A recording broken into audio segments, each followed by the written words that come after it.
Halo Ayah Bunda, selamat datang di ulasan materi kita kali ini. Gini, sebagai sesama orang tua, dan saya sendiri juga ngerasain banget ya, kita bakal bedah topik yang, wah ini sih kerasa banget dekatnya sama keseharian kita di rumah. Coba deh Ayah Bunda bayangin sebentar kondisi ideal ini.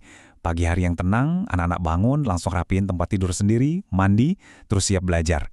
Dan itu semua kejadian tanpa perlu kita teriaki atau kita ingetin berkali-kali. Wah, terdengar kayak mimpi kan?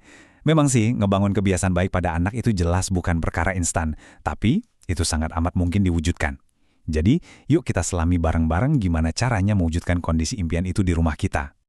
Jadi pertanyaannya, gimana sih caranya supaya anak tuh mau ngelakuin kebiasaan baik tanpa harus disuruh-suruh terus?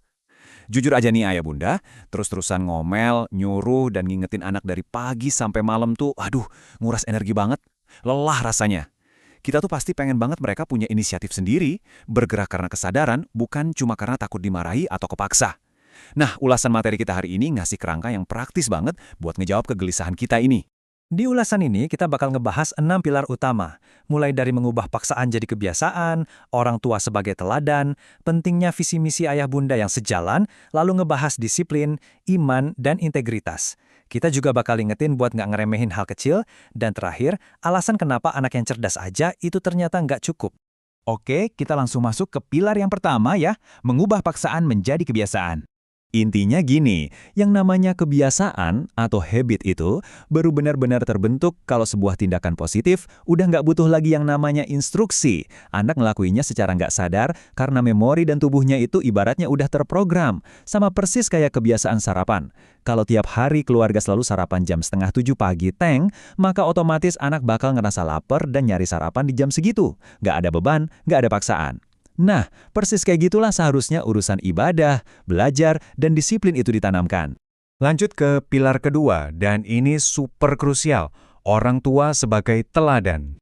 Di sini ada 3 langkah praktis yang nggak boleh dipisah-pisah. Pertama, kita emang harus kasih tahu atau ngasih perintah. Tapi, cukup sampai situ? Ya jelas nggak dong. Langkah kedua itu kita harus nunjukin langsung alias kasih contoh. Dan langkah ketiga, lakukan bareng-bareng. Ambil contoh soal disiplin waktu deh. Kita nggak bisa dong sekedar nyuruh anak disiplin kalau kita sendiri jarang nyontoin. Anak tuh ngeliat, apakah ayahnya pulang kerja tepat waktu? Anak juga ngeliat, pas suara azan berkumandang, orang tuanya langsung ambil air wudhu dan sholat nggak? Percaya deh, perbuatan konsisten dari kitalah yang bakal terekam paling kuat di memori mereka. Soalnya, anak-anak itu peniru yang ulung. Kalau cuma dinasihati panjang lebar atau malah dimarahin, kecenderungan mereka tuh justru nutup telinga. Tapi mereka nggak pernah berhenti mengamati kita, mereka nyerap semua yang kita lakuin. Kesungguhan yang kita tunjukin langsung di depan mata mereka itu dampaknya jauh lebih efektif daripada ribuan kata perintah. Sekarang, kita masuk ke pilar ketiga, visi misi ayah bunda. Pernah kepikiran gak sih, apa jadinya kalau ayah dan ibu punya aturan yang beda di rumah? Visi yang terpecah ini bakal bikin anak bingung. Dan parahnya lagi, anak tuh pinter. Mereka bakal belajar nyari celah. Mereka pasti milih pihak yang aturannya lebih longgar, atau cuma mau nurut sama pihak yang paling ditakuti aja. Kalau udah gini, yang kebentuk bukan kebiasaan, tapi cuma kepatuhan semu karena takut dihukum. Tapi sebaliknya, pas visi ayah dan bunda ini bersatu dan sejalan, anak bakal dapat pesan yang konsisten. Dari situlah, pelan-pelan kebiasaan positif bakal ngakar kuat di diri mereka. Dan ini membawa kita ke pilar keempat, disiplin, iman, dan integritas. Ngomong-ngomong soal integritas, ada satu konsep ujian karakter yang namanya khosab. Sederhananya, khosab ini tuh tindakan pakai barang orang lain tanpa izin yang jelas. Kelihatannya sepele banget kan, kayak minjem pulpen teman sebentar atau pakai mainan saudara tanpa ngomong dulu. Tapi awas ayah bunda, materi ini ngingetin kita dengan sangat tegas, kalau kebiasaan nerobos batasan kecil kayak gini dibiarin, anak bakal tumbuh jadi orang dewasa yang punya krisis integritas. Biar lebih kebayang, mari kita cermati satu kejadian nyata ini. Bayangin ada acara tablik akbar yang ramai banget. Pas acara selesai, sang penceramar mau pulang. Sandalnya hilang. Setelah dicari kemana-mana, ternyata sandal itu lagi dipakai sama seorang anak buat pergi jajan. Dan yang bikin kaget, anak ini ngelakuinya tanpa rasa bersalah sama sekali.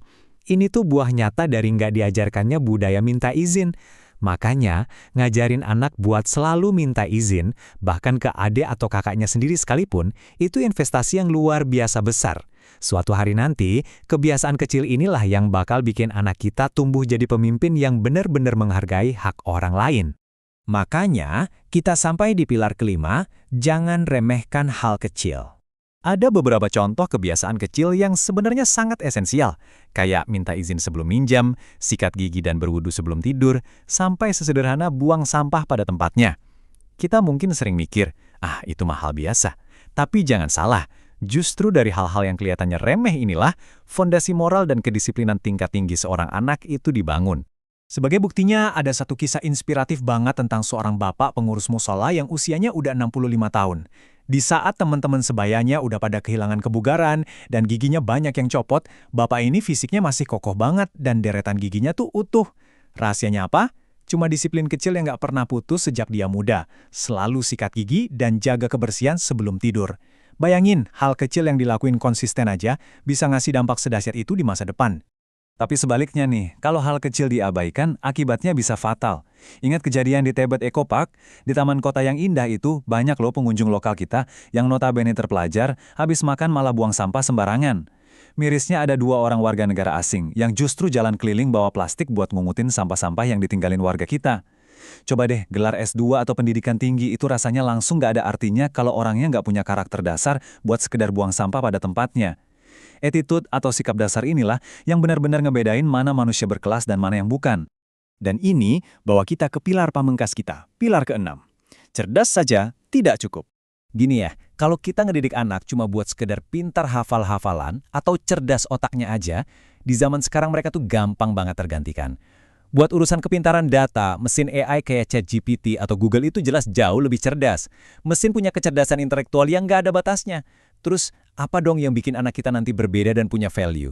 Jawabannya ya kecerdasan spiritual, iman yang kokoh, ketaatan, dan integritas. Itulah hal mahal yang nggak bakal pernah bisa dimiliki sama mesin secanggih apapun. Logikanya tuh sangat jelas dan jujur agak mengerikan ya.